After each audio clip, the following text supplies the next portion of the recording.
I love SA. I love San Andreas, bro. I'm about to start playing GTA San Andreas. I don't know if I love it or not. I haven't played it. Speaking of SA, though, that Mizkif stuff's pretty crazy. Mizkif. All this time, OTK really was a sex cult. Who would have thunk? I have a take. I'm an OG fan. Who the hell are you to... There's no Uber in Kansas. That's how OG I am. I'm more OG than that. I remember watching Miz when he had 1,000 to 2,000 viewers, and that was really good. At the time, it was really good. Before COVID, 20K viewers being like pretty... I mean, that's insane to have 20K live viewers at the time. Miz had 1 to 2K viewers, and I remember thinking like, this dude could take off. He could be the biggest guy on Twitch. And then like a couple years later or whatever, maybe a year later, it feels like so much time has passed, but there's this clip of Mitch Jones going like, oh yeah, this streamer's like this planet and Mizkif is like the sun and he can go supernova and he's explaining how he could blow up. And I'm like, finally, people are starting to see. I was an OG fan. I started watching way back then.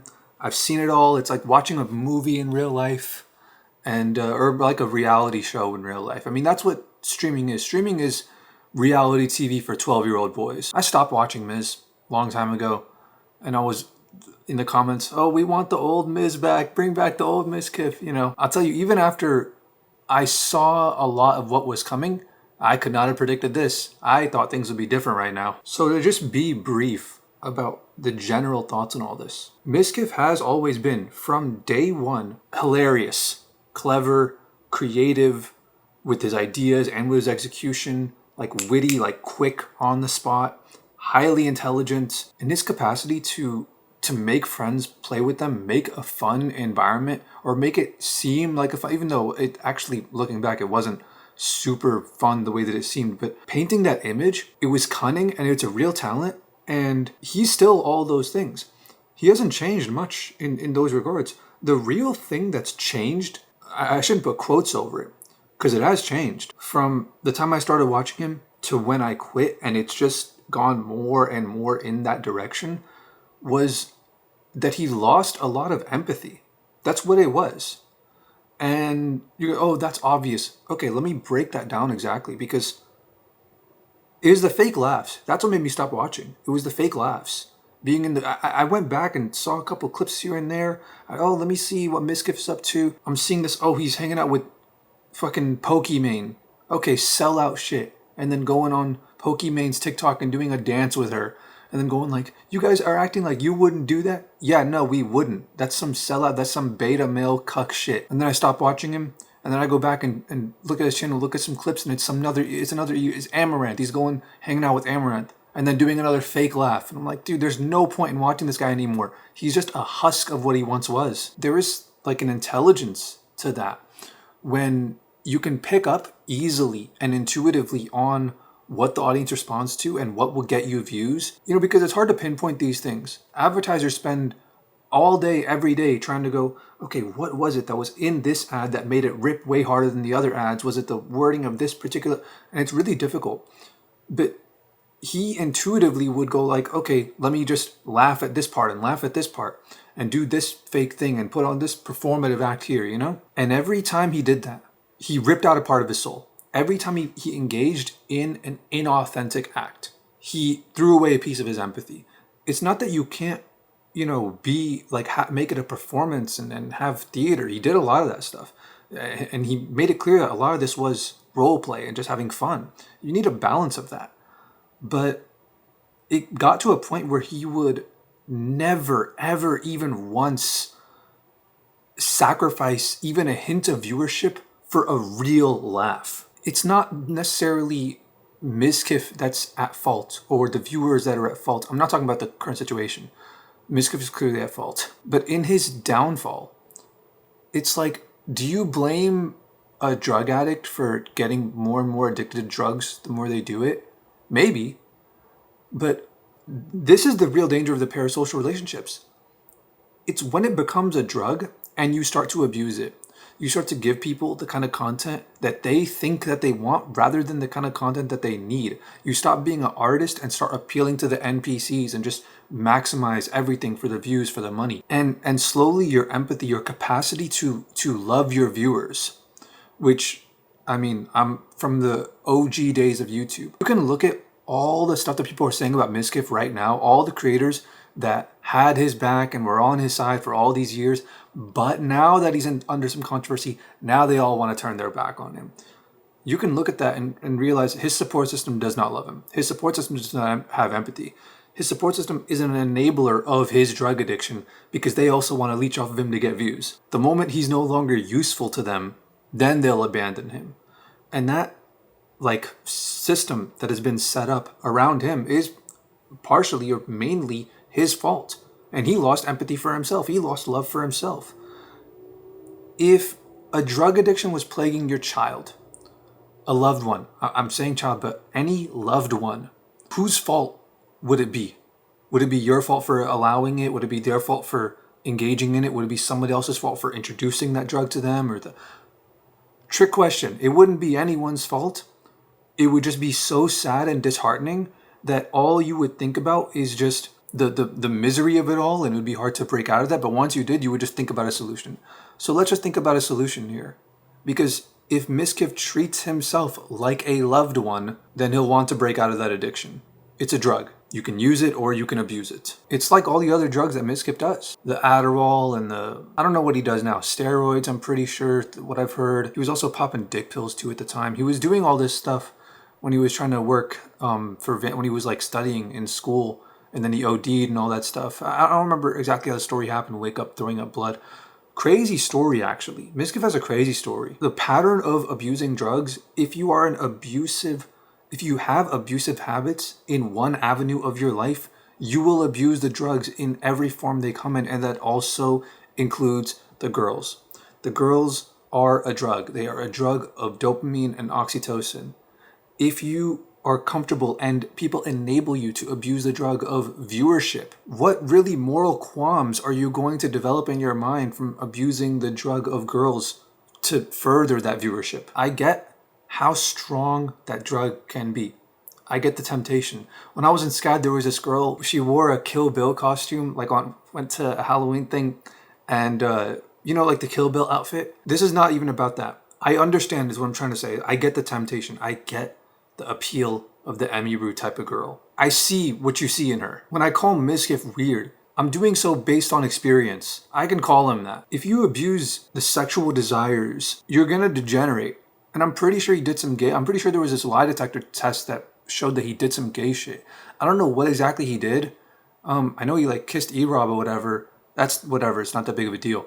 But I'm pretty sure he did some actual gay shit, which is crazy degenerate. But why is it surprising? Have you seen Emmy's TikToks? Have you seen her Instagram posts? That's already extremely degenerate just by itself. The key to mindfully understanding the morality behind why you shouldn't abuse these drugs, understanding the drug mechanisms of all these things in your life and being able to escape from them, it's the same across the board. It is choosing to enjoy the journey, value the journey over the destination.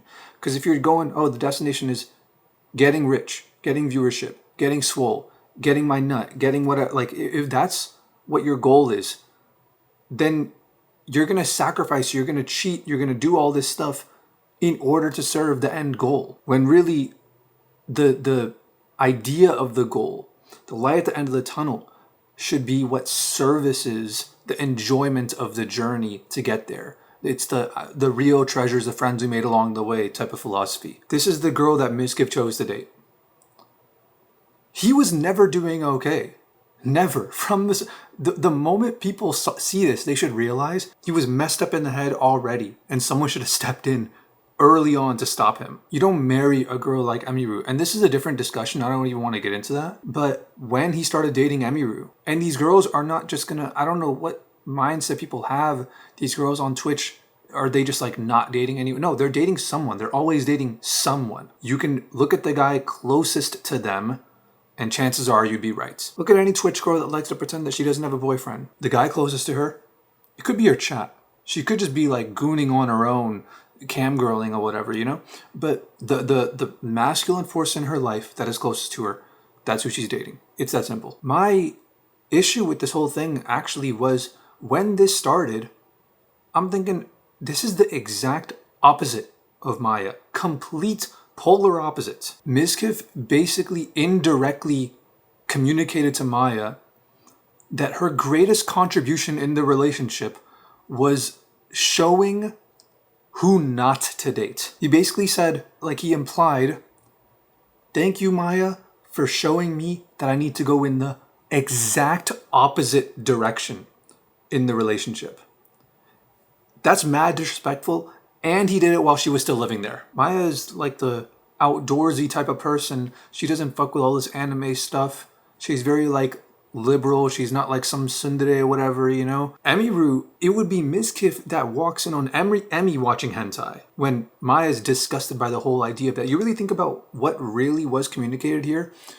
You take every single attribute of Mizkif, boil out all the stuff that Maya liked, leave all the stuff that grossed out Maya, like everything that she didn't like about it, and that manifest as a person is Emi. And then, bro, look, nobody has a problem with this. Be my wife. It's like, okay, ironic, but like, everyone's an enabler. There was one time where Maya dressed up as a goth girl, and it was an event. Like, it was like, oh my god, this is crazy. I can't believe this is happening. And that was it. That was the one time. And she didn't even know what the hell she was doing. And it was a pretty tame, like, dress-up thing, too. When this all first started, and people, the chat was like, oh, Maya doesn't fit on Twitch. That's what they were saying. She doesn't fit in the Twitch ecosystem. She's too nice. That's what they would say. She's too sweet and pure and innocent. She doesn't belong on Twitch. Twitch is just going to corrupt her. And to a certain extent, like, she's not the, you know, kind little, like, naive, wanting to have her hand held by all the streamers and all that stuff. You know, just playing around, looking to have fun with everybody and all that. She's not like that anymore. It, in a sense, did corrupt her. And it also corrupted you. And the chat was an enabler to all that. There was a hint of truth in those jokes when chat would say that. We knew this. We knew it would corrupt her. Yet we let it happen anyways. In terms of everything that's going on right now, like this current incident, right? The essay, everything that Emiru alleged, which, I mean, you confirmed in your stream, but all that stuff, the recent events that came to light, I don't have much to say about all that. I mean, everything that can be said has already been said on both sides of the extreme. The truth is probably somewhere in the middle. Both of these people, Mizkif and Emi, are operating selfishly. If Emi was being selfless, she would take down all those degenerate videos that enable other people to abuse her content like a drug. But what I will say is,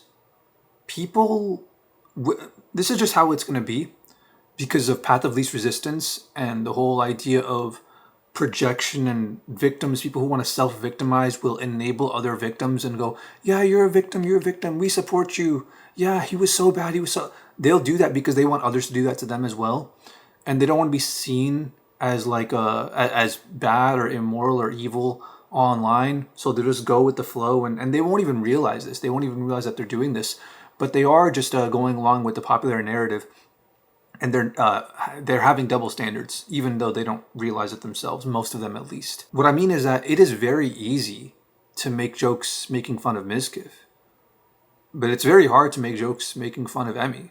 You look at the comment sections of the people who make fun of both sides, and you look at the differences in those comment sections and how enraged people get when you make jokes on one side or the other.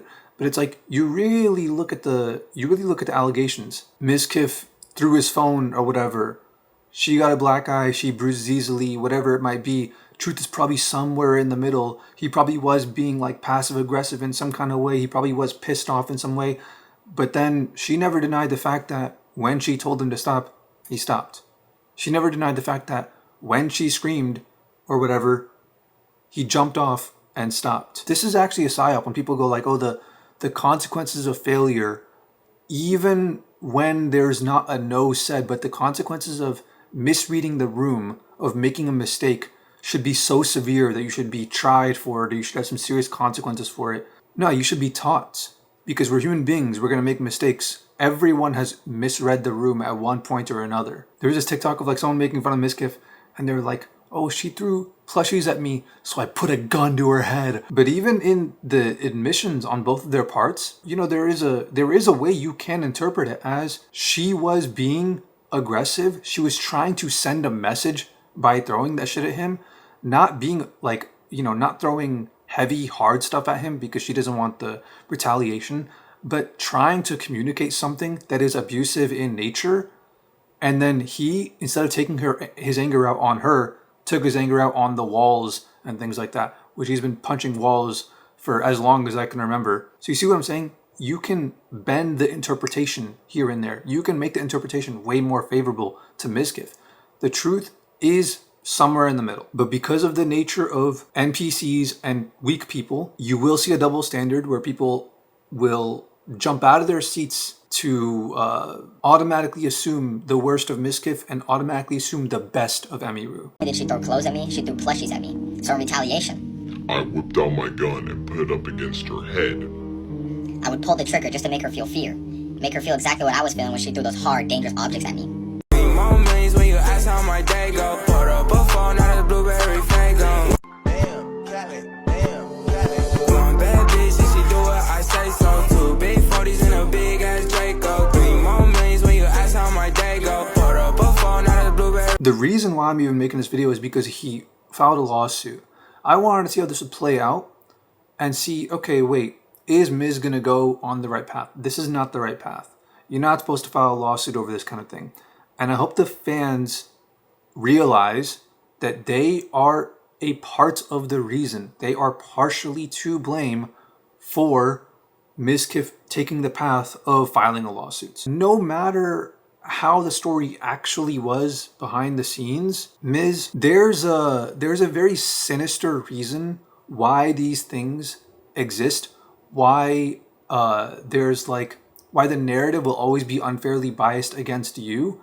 And it's to put the idea in your mind that you're not at fault, which you are. You are at fault and you have to change. But when you see these things and you go, this is unfair, why are they criticizing me for this, like this, even though this is actually, it's not this bad and the truth is more like this. These things are designed to push you over the edge.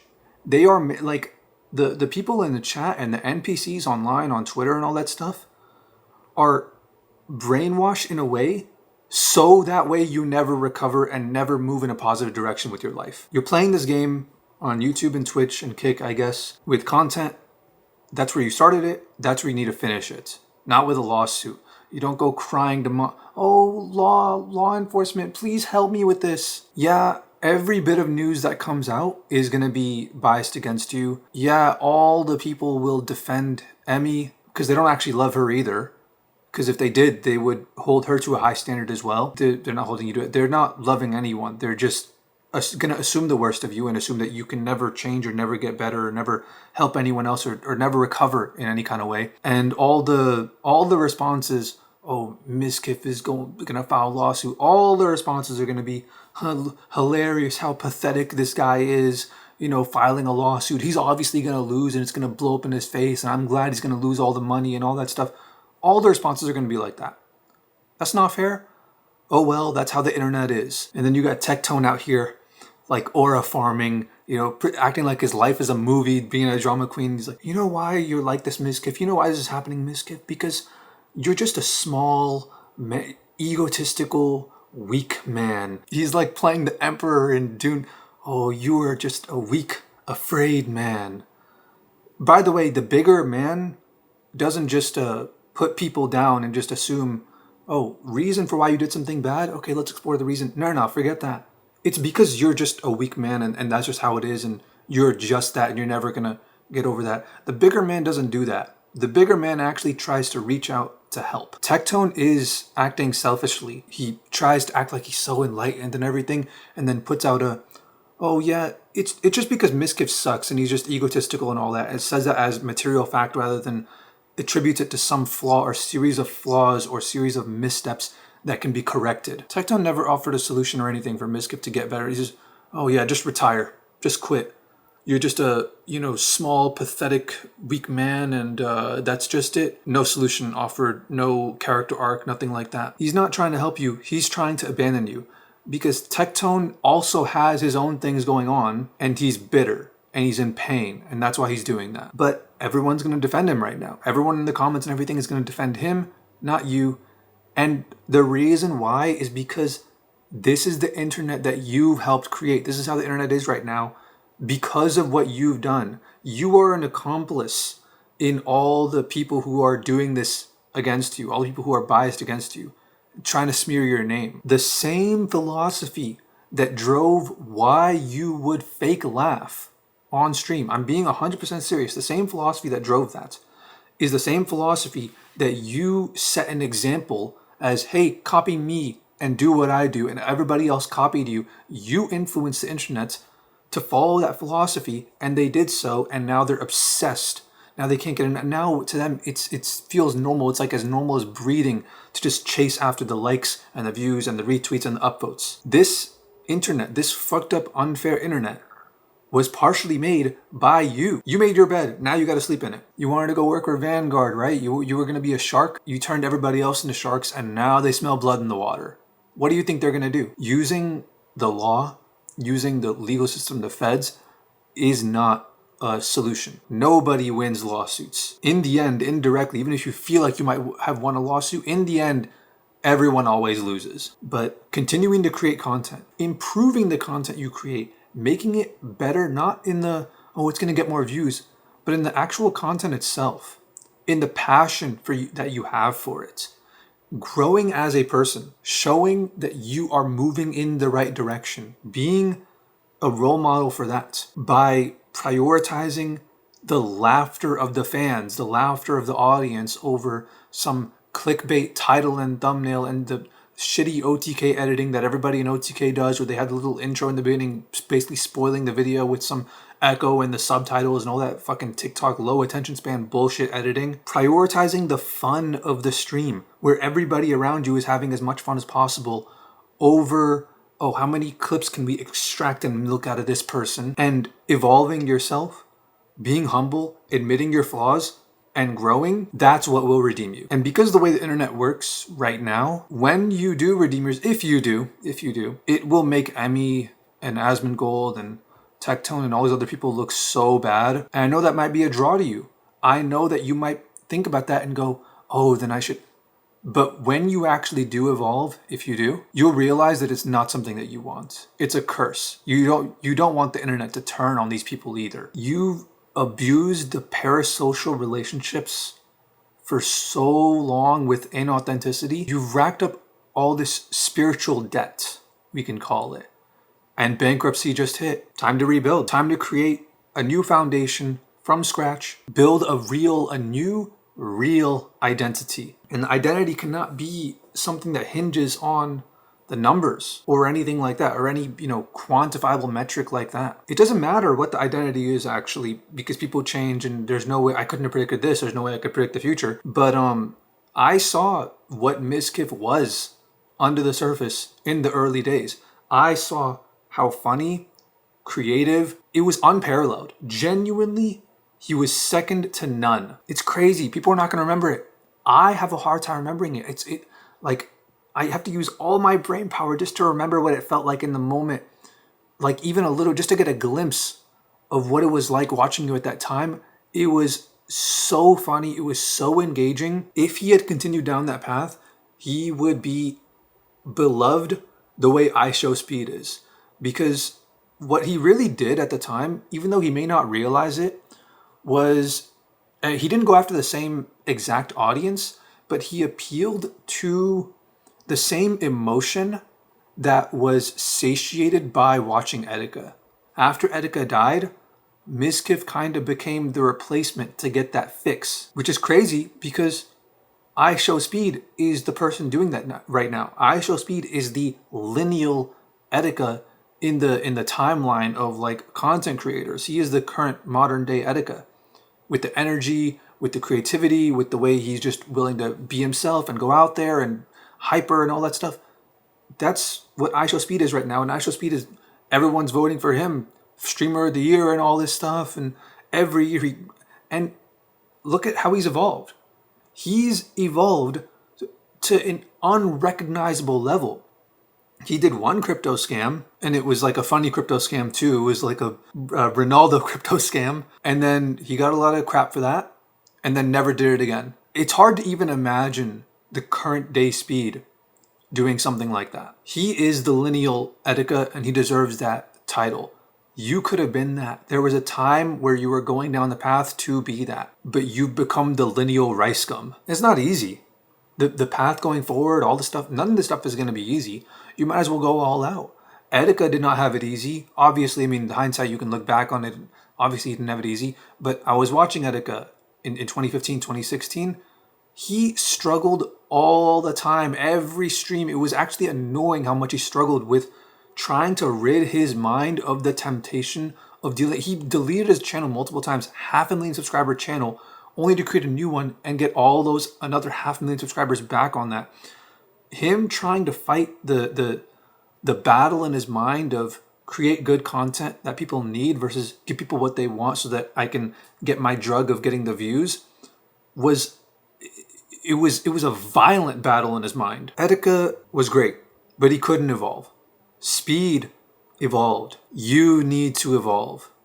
There is greatness within. Find it, foster it, and stop listening to these enablers, these sources of people that don't love you, even from the very beginning. I mean, it's hard because you're 30 now, and since you were like 15 for basically half your life guaranteed, probably before that.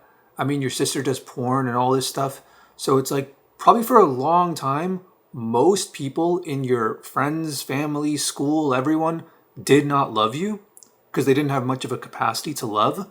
Sorry, I'm just saying it like it is. At the very least, I can guarantee, since you were like 15, 16, the whole like Wolf of Weed Street and all that stuff, I mean, that's where I can tell the addiction started, to the numbers, to making big number go up. And you're still suffering from that addiction to this day, and you let it affect all the other aspects of your life. People need a support system. That's just how it is. You need to, like, you can't do this alone. Even if you know everything you have to do, even if you understand your situation completely and you know perfectly well how to do everything, you cannot have people around you who you consider friends or whatever, who you yourself admit in times of seriousness, I don't even like any of these people just use me and I use them. You can't have that. You need a support system of people who actually care about your best and highest potential, your well-being, your soul. That's genuinely what you need. And just like how all the other, look, I don't care about the hair transplants, I don't care about the steroids, all that stuff is inauthentic. It's all in the same vein. My issue was always the fake laughs. Anyone with a soul can't trust someone who fake laughs. So either you have to strip away your soul every time you do it, or you can't trust yourself. So what's it gonna be? Stop the fake laugh, stop all the inauthenticity in all the aspects of your life, or kill your soul.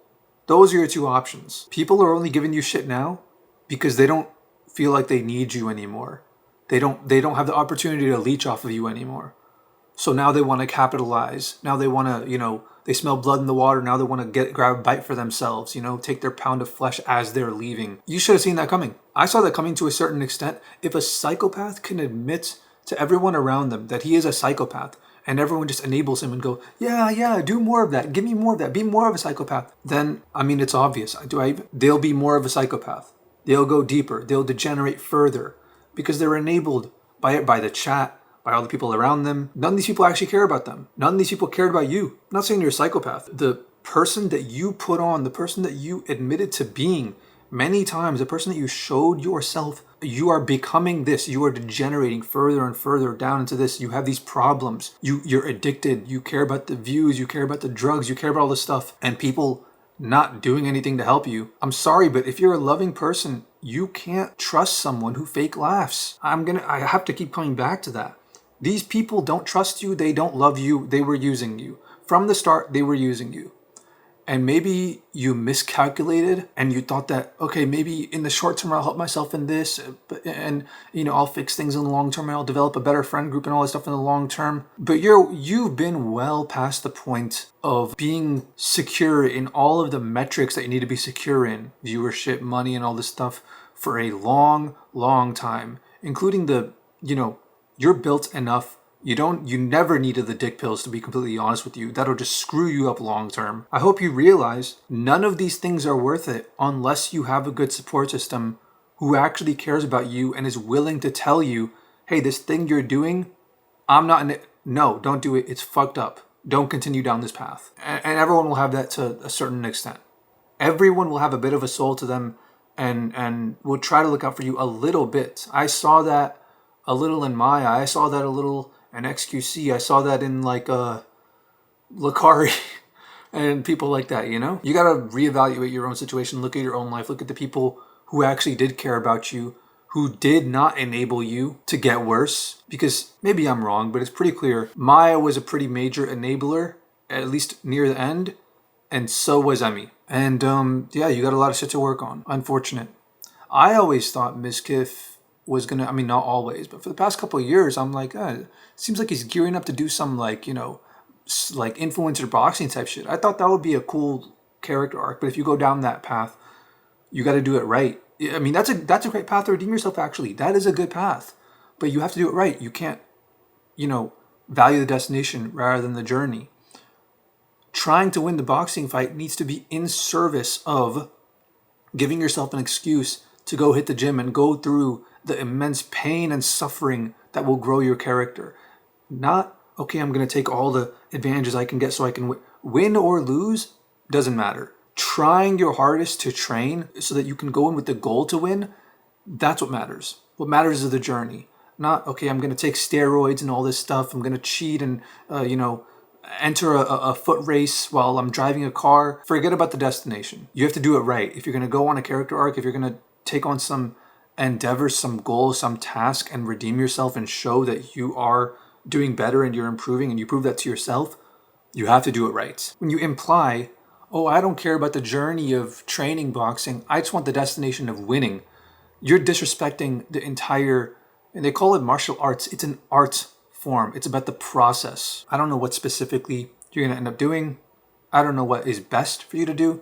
All I know is that if you are to redeem yourself, if you're going to turn things around and make things better for yourself and others around you as well, because you're massively influential and you still, regardless of you know, viewership decline or any of that stuff, you still have that aura, that undeniable aura of being intelligent, creative, funny, all that stuff. Undeniable things. Doesn't matter how much these people hate you, they can't take that away from you. But whatever your next battle is in life, just make sure it's a clean fight. To think he never even needed to be canceled.